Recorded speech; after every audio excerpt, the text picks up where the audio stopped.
শুভ সকাল। আজ 15ই জ্যৈষ্ঠ 1431, ইংরাজির 29শে মে 2024। এডমন্ড হিলারি ও তেনজিং নোরগে নেপালের দিক থেকে দক্ষিণ পূর্ব শৈলশিরা ধরে আরোহণ করে প্রথম জয় করেন মাউন্ট এভারেস্ট। সময়টা 29শে মে 1953। 1898 থেকে 1929 পশ্চিমবঙ্গের মুর্শিদাবাদ জেলার কাসেম বাজারের মহারাজা ছিলেন মনীন্দ্রচন্দ্র নন্দী। তিনি ছিলেন সমাজসেবী ও সংস্কারবাদী মানুষ। দেশের নানান প্রয়োজনে, বিশেষত শিক্ষা বিস্তারের জন্য তিনি বহু প্রতিষ্ঠান এবং ব্যক্তিবিশেষকেও লক্ষ লক্ষ টাকা দান করেছেন। বহু ছাত্র তাঁর বাড়িতে আশ্রয় পেয়ে শিক্ষালাভ করেছে।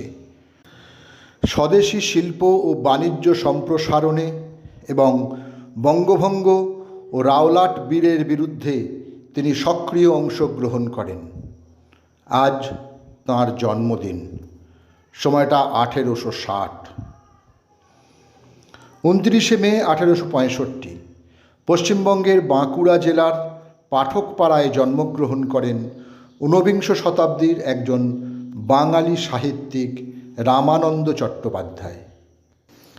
1893 সালে কলকাতার সিটি কলেজে অধ্যাপনা দিয়ে তাঁর কর্মজীবন শুরু। ভারতবাসীর ঐক্য, অর্থনৈতিক জীবনের উন্নতি, স্বদেশী শিল্পকলা ও সাহিত্যের উন্নতি ছিল তাঁর জীবনব্যাপী সাধনা। বাংলা ভাষায় অর্থনীতি আলোচনার সূত্রপাত তিনিই করেছিলেন। একজন নেপালি শেরপা পর্বতারোহী ছিলেন তেনজিং নোরগে। তিনি ও এডমন্ড হিলারি পৃথিবীর সর্বোচ্চ শৃঙ্গ জয় করেন। আজ তেনজিং নোরগের জন্মদিন। 29শে মে 1914 নেপালের খুম্বু গ্রামে এক শেরপা পরিবারে তাঁর জন্ম হয়। দুরারোগ্য ক্যান্সারে আক্রান্ত হয়ে 29শে মে 1972 পৃথিবীর মায়া ত্যাগ করেন পৃথ্বীরাজ কাপুর। রেখে যান রাজ কাপুর, শশী কাপুর ও শাম্মী কাপুরকে। পৃথ্বীরাজ কাপুর ছিলেন ভারতীয় থিয়েটার ও হিন্দি সিনেমা শিল্পের অগ্রদূত। এছাড়াও তিনি ভারতীয় গণনাট্য সংঘের প্রতিষ্ঠাতা সদস্য। 1944 সালে মুম্বাই অঞ্চলে চলমান থিয়েটার কোম্পানি পৃথ্বী থিয়েটার প্রতিষ্ঠা করেছিলেন তিনি। একজন বাঙালি ভাষাতাত্ত্বিক, পণ্ডিত, সাহিত্যিক ও শিক্ষাবিদ সুনীতি কুমার চট্টোপাধ্যায়ের আজ মৃত্যুদিন। 29শে মে 1977 কলকাতায় তিনি পরলোক গমন করেন। তিনি বহু সম্মানে সম্মানিত হয়েছেন, তবে সর্বোচ্চ সম্মান হল কবিগুরু রবীন্দ্রনাথ ঠাকুরের কাছ থেকে ভাষাচার্য উপাধি গ্রহণ। 29শে মে 1987 84 বছর বয়সে প্রয়াত হন ভারতীয় রাজনীতিবিদ ও ভারতের পঞ্চম প্রধানমন্ত্রী চৌধুরী চরণ সিং।